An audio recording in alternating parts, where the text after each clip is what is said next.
आज आधुनिक भारत के इतिहास के संदर्भ में जो गुलाम भारत में अंग्रेज़ों ने या ब्रिटिश सरकार ने भारतीय शिक्षा के विकास के संबंध में जो काम किए उसके बारे में बात करेंगे।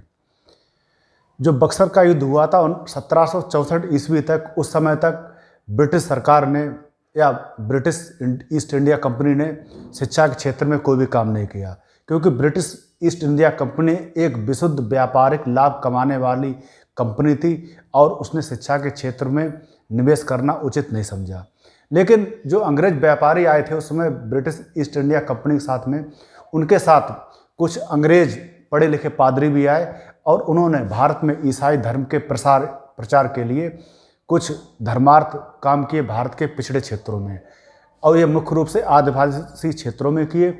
और उन क्षेत्रों में धर्मार्थ कार्यों के साथ साथ वहाँ कुछ अंग्रेजी शिक्षा का प्रचार प्रसार भी किया।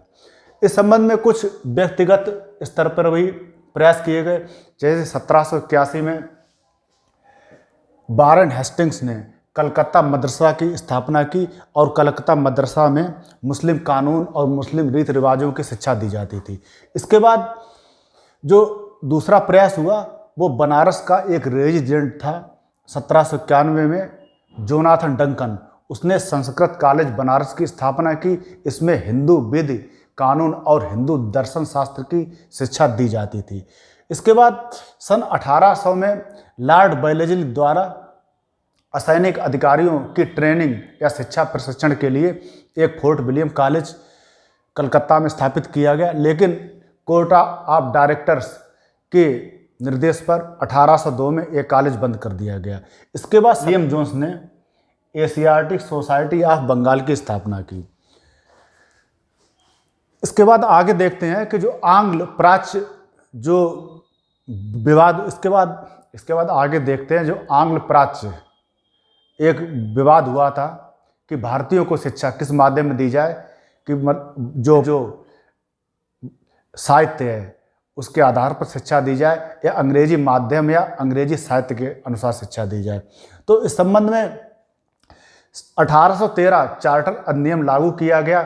इसमें प्रतिवर्ष शिक्षा पर 1 लाख रुपए खर्च करने की बात कही गई, लेकिन 1823 तक इसमें शिक्षा के मामले में एक भी पैसा खर्च नहीं किया गया। इसके बाद 1813 में ही एक लोक शिक्षा समिति का गठन किया गया। आंग्ल प्राच्य जो विवाद था इसी समिति के अंतर्गत आया। इस समिति में 10 मेंबर थे और दुर्भाग्यवश ये समिति 5-5 मेंबरों में बट गई। उसमें जो 5 मेंबर थे उनमें जो मुख्य मेंबर थे सर एच.टी. प्रिंसेप और एच.एच. विल्सन।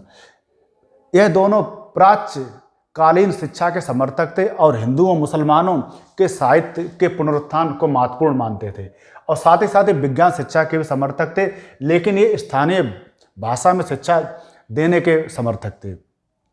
दूसरी ओर जो पाश्चात्य शिक्षा के समर्थक थे, जो 5 मेंबर रह गए थे, वो अंग्रेजी। दूसरी ओर जो पाश्चात्य शिक्षा के समर्थक थे जो 5 मेंबर, वो अंग्रेजी भाषा के साहित्य के माध्यम से और अंग्रेजी भाषा के माध्यम से शिक्षा देने के पक्ष में थे। और इसी दरमियान जो विवाद हुए उनमें 1800 बढ़ावा देने के लिए या उसमें धन निवेश करने के लिए एक भी पैसा खर्च नहीं किया जाएगा।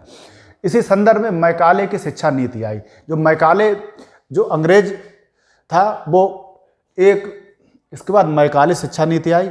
मैकाले भारत में आंग्ल शिक्षा या अंग्रेजी शिक्षा का जन्मदाता था, और मैकाले का ये मानना था कि भारत और अरब साहित्य का, अगर पूरा अरब साहित्य लिया जाए भारत और अरब का, तो अरब साहित्य की बराबरी जो अंग्रेज। इसके बाद मैकाले की शिक्षा नीति आई।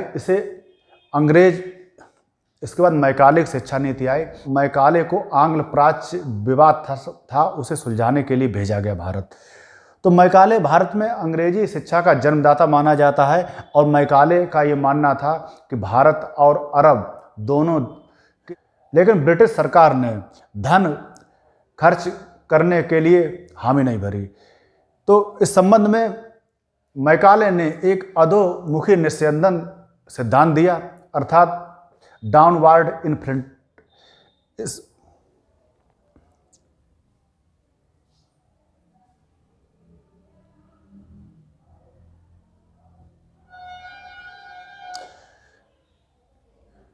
इसी आंग्ल प्राच्य शिक्षा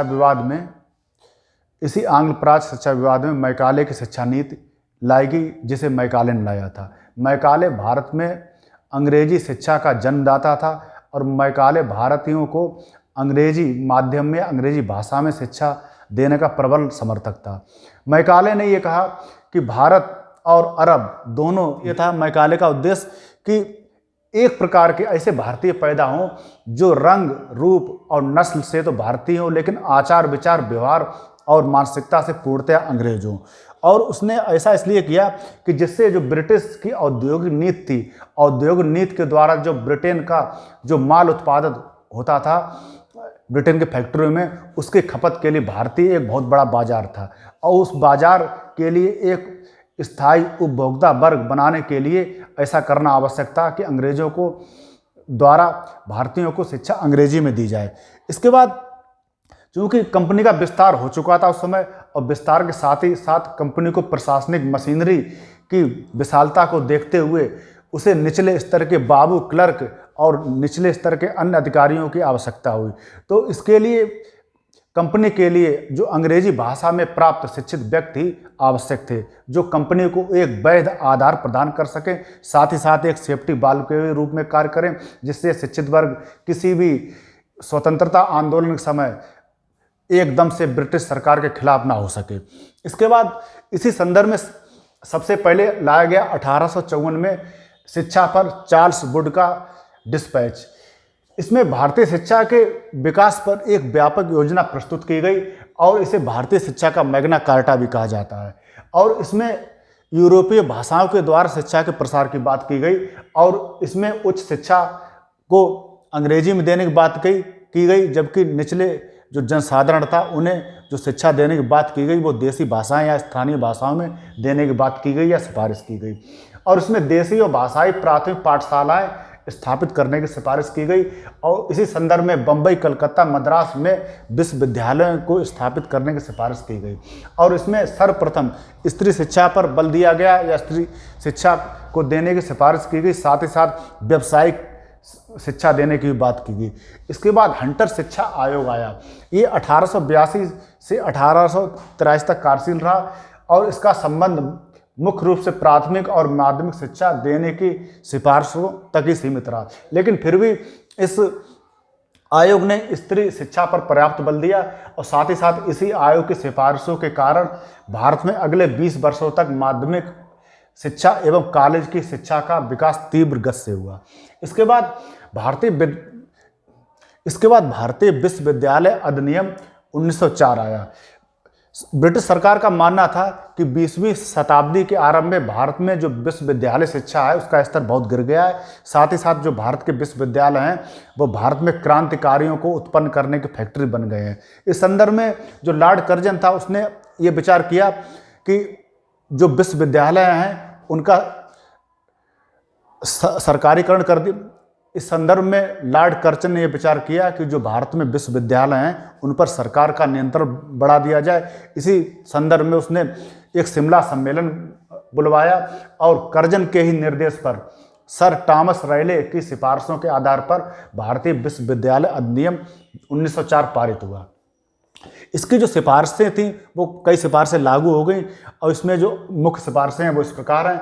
इसमें विश्वविद्यालय को अध्ययन व शोध पर ज़्यादा ध्यान केंद्रित करने की सिफारिश की गई और साथ ही साथ इस पर जो विश्वविद्यालय थे उन पर सरकारी नियंत्रण बढ़ा दिया गया और विश्वविद्यालय की जो सीनेट द्वारा पारित कोई प्रस्ताव है उस पर सरकार को वीटो या विशेषाधिकार प्रदान कर दिया गया। अर्थात अगर विश्वविद्यालय कोई भी प्रस्ताव विश्वविद्यालय के पक्ष में पारित करते हैं तो गवर्नर जनरल उस पर वीटो लगा सकता था। तो ये एक प्रकार का सरकारी नियंत्रण पूर्णतया विश्वविद्यालयों पर हो गया।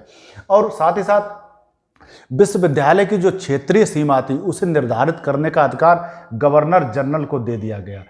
और जो राष्ट्रवादी थे उन्होंने इस भारतीय विश्वविद्यालय अधिनियम 1904 की आलोचना की और इसमें मुख्य रूप से जो गोपाल कृष्ण गोखले थे जो नरम दल के नेता थे, उन्होंने बताया कि यह जो अधिनियम है राष्ट्रीय शिक्षा को, इसके साथ ही साथ इस अधिनियम में जो सीनेट में उप सदस्य या इसके साथ ही साथ इस अधिनियम में उप सदस्य या जो फेलो थी उनकी संख्या कम कर दी गई। साथ ही साथ जो फेलो या उप सदस्य थे उनमें अधिकतर सदस्य सरकार द्वारा मनोनीत व्यक्ति बना दिए गए।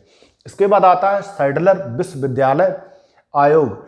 ये 1917 से 1919 कि इसमें स्कूली शिक्षा को 12 वर्ष की करने की बात कही गई और इंटर के लिए माध्यमिक बोर्ड का गठन करने की सिफारिश की गई और कलकत्ता विश्वविद्यालय को सरकार के नियंत्रण से मुक्त करके बंगाल सरकार के अधीन कर दिया गया और अध्यापकों के प्रशिक्षण के लिए एक विश्वविद्यालय खोलने की बात की गई और साथ ही साथ नए प्रशिक्षण केंद्रों को खोलने की बात की गई और 1916 से लेकर 1921 तक 7 नए विश्वविद्यालय खोले गए इसी सैडलर विश्वविद्यालय आयोग की सिफारिशों के आधार पर। इसके बाद हार्टोग कमेटी 1929 में बनाई गई। इसमें प्राथमिक शिक्षा के सुधार पर बल दिया गया और उसमें कैब का गठन किया गया, केंद्रीय शिक्षा सलाहकार बोर्ड का गठन किया गया। इसके बाद वर्धा योजना 1937 में इसके बाद वर्धा योजना 1937 में महात्मा गांधी द्वारा प्रस्तुत की गई।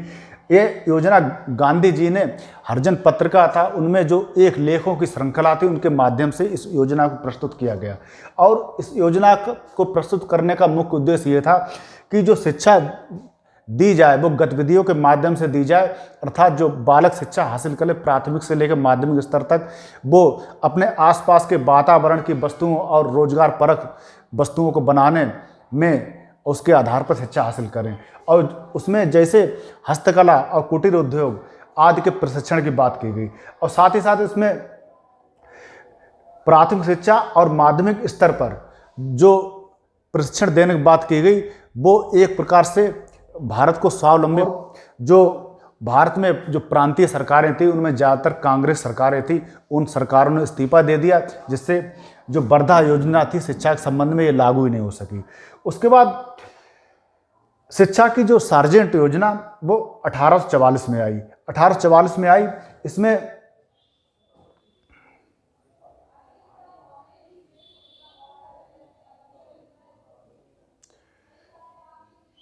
इसके बाद शिक्षा की सार्जेंट योजना 1944 में आई। इसमें 6 से 14 वर्ष तक के बच्चों के लिए निःशुल्क और अनिवार्य शिक्षा के प्रावधान करने की बात कही गई और इसमें तकनीक, वाणिज्यिक एवं कला विषयक शिक्षा पर भी बल दिया गया और इसमें उच्चतर माध्यमिक पाठ्यक्रमों को समाप्त करने की बात कही गई और साथ ही साथ जो शिक्षा इस प्रकार की देने की बात की गई कि जिससे 11 से 17 आयु वर्ग के बालक बालिकाएं हैं वो कम से कम 6 वर्ष की शिक्षा हासिल कर सकें। तो ये तो हुआ ब्रिटिश भारत में शिक्षा का विकास का सार।